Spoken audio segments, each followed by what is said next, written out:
This is not a cartoon channel. This is not a cartoon channel. This is not a cartoon channel. He whispered softly to himself, no longer believing his own words. Okay, so Rick and Morty is overrated trash.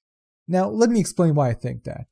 With all the hype around this shit, I couldn't help myself and had to finally check it out myself and try to understand what makes it so popular.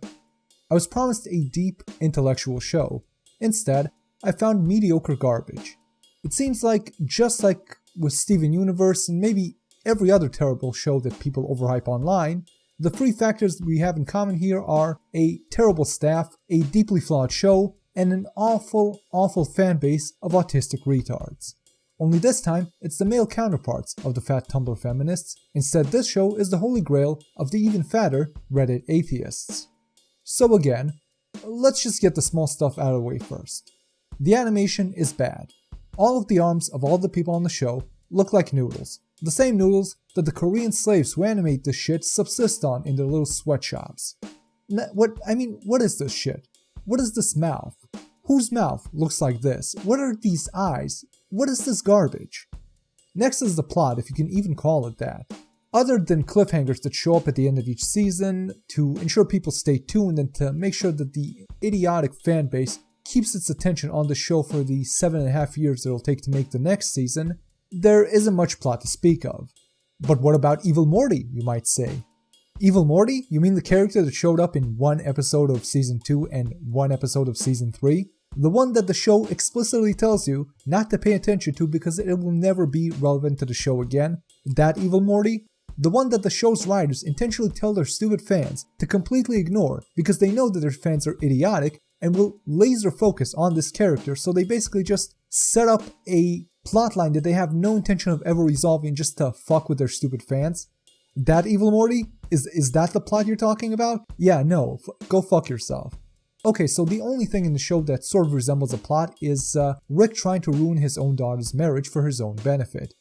But her husband is so unlikable, you can't really root for either of them in this plotline. Which only makes the dramatic moments in the show with the soft music playing in the background even more laughable because you can't possibly feel sympathy for either of these characters unless you're a fucking sociopath. Oh no, Rick is trying to kill himself? Why should I fucking care?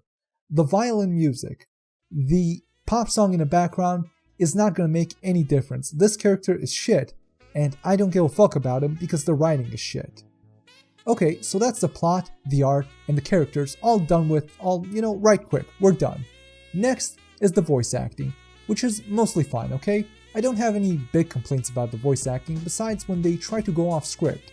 Basically the problem is that they retroscript too much of this show, which has the same results as Steven Universe trying to do a board-driven show when they have not enough talent to actually do that.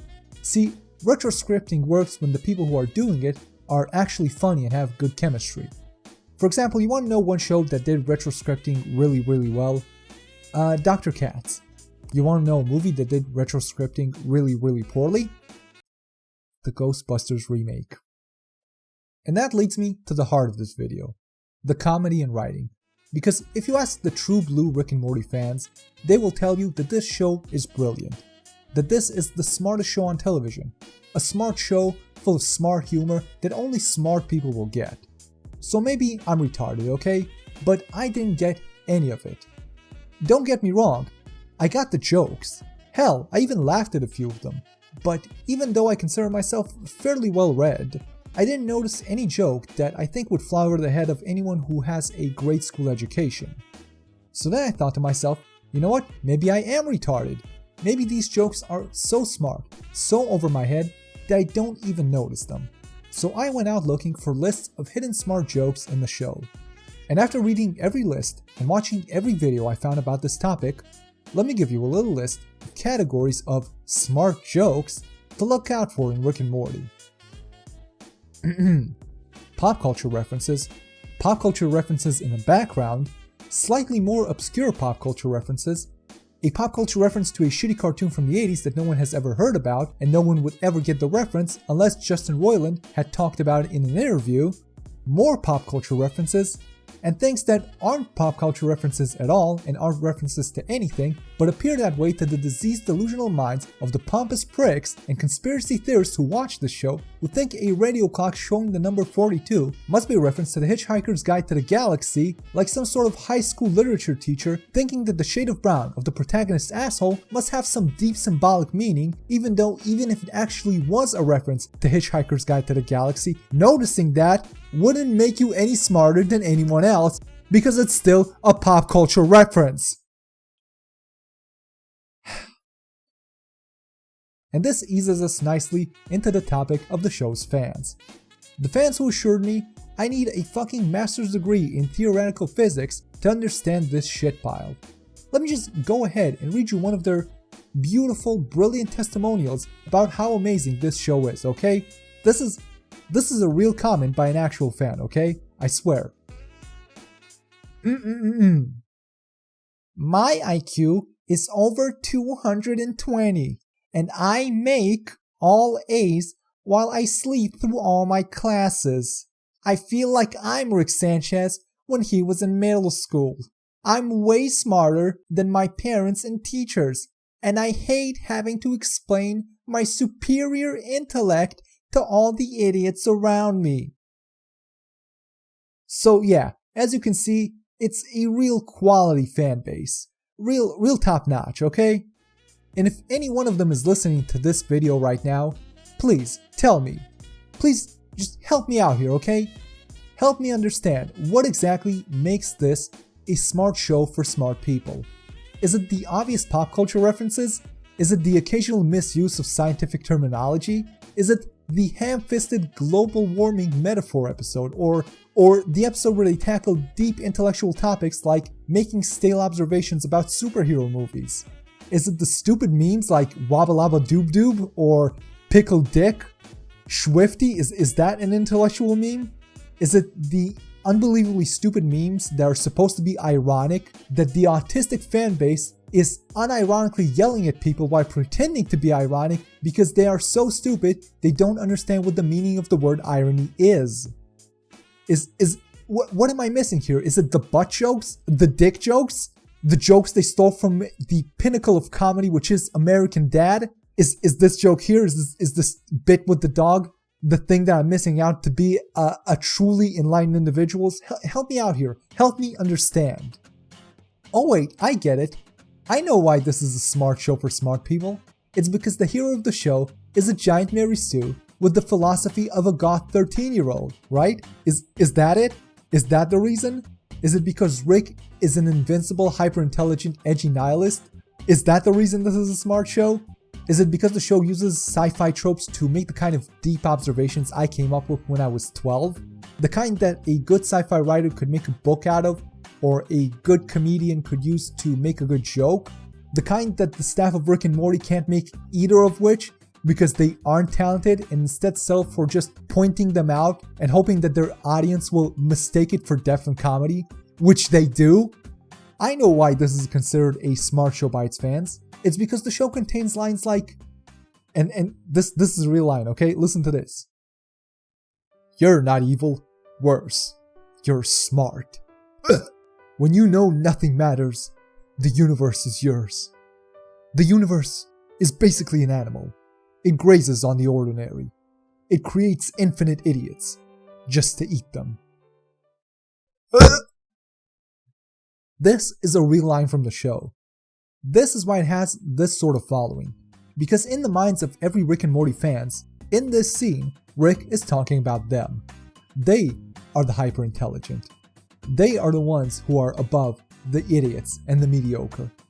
Rick and Morty fans are pale losers in middle school, sitting in the back of the classroom that the only thing they have going for them is maybe a slightly higher than average IQ, or more likely, the mistaken impression imprinted on them by television that every pale middle school loser has an abnormally high IQ. So let's talk about some fan-related drama instead, shall we? And when we're talking about fan-related drama in the current year, how can we talk about anything other than feminism? So, just between the end of Season 2 and the start of Season 3, Dan Harmon announced that he is going to hire a bunch of women. Not that he found some qualified writers that happen to be women, but that they are intentionally going out of their way to hire female writers, regardless of them being good or not. What ensued was a brilliant shitstorm where you couldn't help but hate everyone involved on all sides. In the right corner you had smug, elitist, Hollywood feminists with vaginas that smelled like kitty litter, and in the left corner you had smug, fat, Reddit atheists whose rooms smell like dog shit. A match made in heaven. And it's not like diversity hires have ever turned out wrong, right? Nothing bad has ever happened because of diversity hires, right? I mean, BioWare hired a bunch of art school students to work on Mass Effect Andromeda, and that turned out so well, right? And Marvel's sales have been skyrocketing since they replaced their entire staff with fat brown-skinned feminists, right? And sure, Equifax had one of the worst security breaches in US history, but it's not like it was the fault of the underqualified music composition major that they only employed as a diversity hire. No, this had nothing to do with it. See, diversity hires always end well. Okay, let's cut the bullshit. It was a disaster. Fans threw a shit fit about it and then doxed the entire crew and sent them death threats.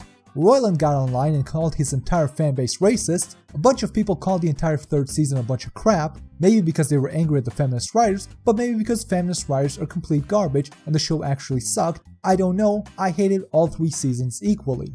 And then the most experienced and presumably best of the 4 female writers that they picked up on some street corner turned out to be responsible for the show's most cringe moment as well as its most cancerous meme. That's right, one of these women is the one responsible for the episode that now has the show's paste-eating fanbase running around the streets screaming, "I'm Pickle Rick!" But that's not even the worst part of this episode, because later in that episode, Rick joins his family in a therapy session where the female therapist scolds him like a child and leaves him speechless. The female therapist. The Asian female therapist. The Asian female therapist who looks exactly like the Asian female writer who wrote her dialogue in that scene and then bragged about it in an interview about how her self-insert character totally owned Rick and his white male privilege. Now those of you who have never seen the show might not grasp just how bad this whole exchange was. So let me explain to you the character of Rick real quick, okay? The character Rick Sanchez is the smartest person in the world. He is in fact the smartest being in the entire universe. He can invent anything in a moment's notice, knows everything about everything in the universe, and every time it seems like someone got the best of him, it turns out that it was actually all part of Rick's plan all along, and whoever was planning to get him ends up being dead. He has no flaws, no morals, he does whatever benefits him, has no regard for anyone else. In one episode, he creates an entire universe, enslaves its people, and then uses the entire universe as his car battery. In another, he drives the devil to suicide. Rick is an invincible Mary Sue. And somehow, that invincible Mary Sue loses an argument to a random Asian therapist written by a chubby Asian scriptwriter.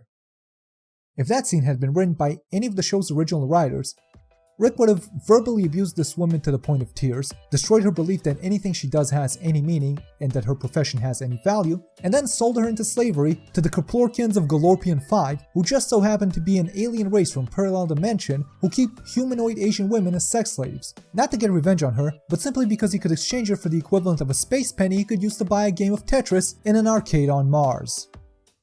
So at this point I was about ready to call it. I was about ready to say that as bad as the Rick and Morty fanbase is, the writers are obviously worse. And then the riot started.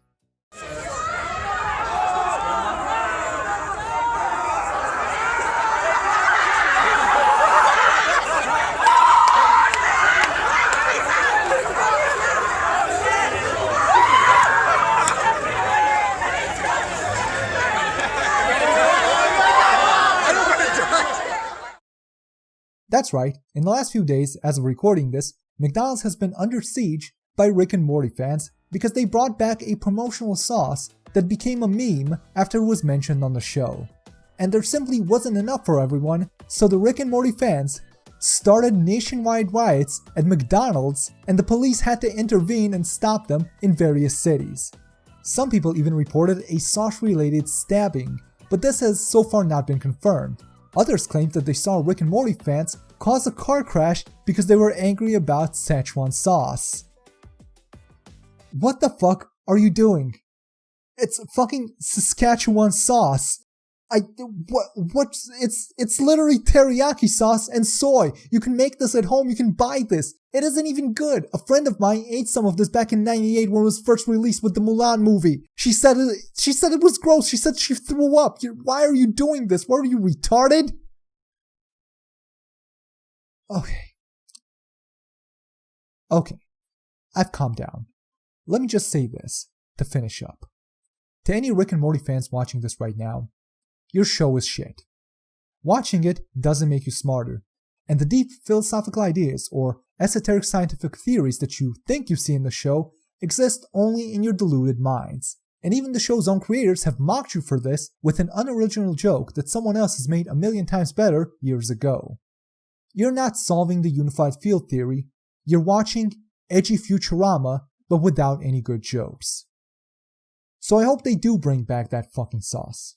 I hope they bring back enough of it for each of you to fill a fucking bucket. And then I hope you can use that fucking bucket to drown yourself in it. Oh, and don't forget to subscribe to my VidMe channel. Okay, wait. Video isn't over. Video is not done, okay? See, I thought I was done, but as I was editing this, just things kept piling up. And the more shit happened, the more I looked into this, and the more garbage I found. So now I have to continue this video. See, just as I was editing this video, one of the Rick and Morty fans seemingly traded his car for a packet of Saskatchewan sauce. And you'd think that this would put him over the top, that there's nothing the Rick and Morty staff could possibly do that's worse than this. But you'd be wrong, because it takes a lot more than that to compete with people like Justin Roiland, who once had a prolonged argument on Twitter about whether it is possible to define an incestuous relationship between an underage boy and his grandfather as healthy. Or Dan Harmon, who once had an hour-long mental breakdown on Twitter after some guy dared to suggest that one of his ideas might not be good. A breakdown that at one point slipped into implied threats against this guy. Or the time that he went on a 5-minute-long screaming rant in front of an audience of people, implying that Donald Trump and anyone who voted for him is a Nazi, and then continuing in a possibly illegal incitement of violence to encourage a room full of people to go out and stab them to death, in a speech that ended in what was quite literally autistic screeching. It's like taking a shit! You just do it! Or you explode! But the real coup de grace came the other day in an incident on Twitter. Now, first of all, just by looking at the profile picture of Dan Harmon, I'm beginning to suspect that maybe, just maybe, Dan Harmon, just like his fans, imagines himself to be Rick. Which would make this joke in the final episode of the last season about Rick having autism, pretty interesting. But that's not where the real fun begins. No, the real fun began when Dan made a tweet implying that McDonald's should pay him royalties for selling their own sauce because he gave them free publicity that they didn't ask for. And then when one of his own fans confronted him and told him that he's pretty hypocritical to be making this point, considering that his own show is infamously a ripoff of Back to the Future, Harmon simply lost his shit. He accused this girl of being bitter because she works at McDonald's, said no one is allowed to have an opinion about this topic aside from him, and then told her that if she didn't stop responding, he would block her. So there you have it. The guy making the smartest show on television, for the smartest fans in the world, about the smartest person in the entire multiverse, which is probably based on himself, can't win an argument with a 15-year-old McDonald's employee and has to resort to threatening to block her to get the last word. Behold your God. So I'm officially changing my verdict. Dan Harmon wins.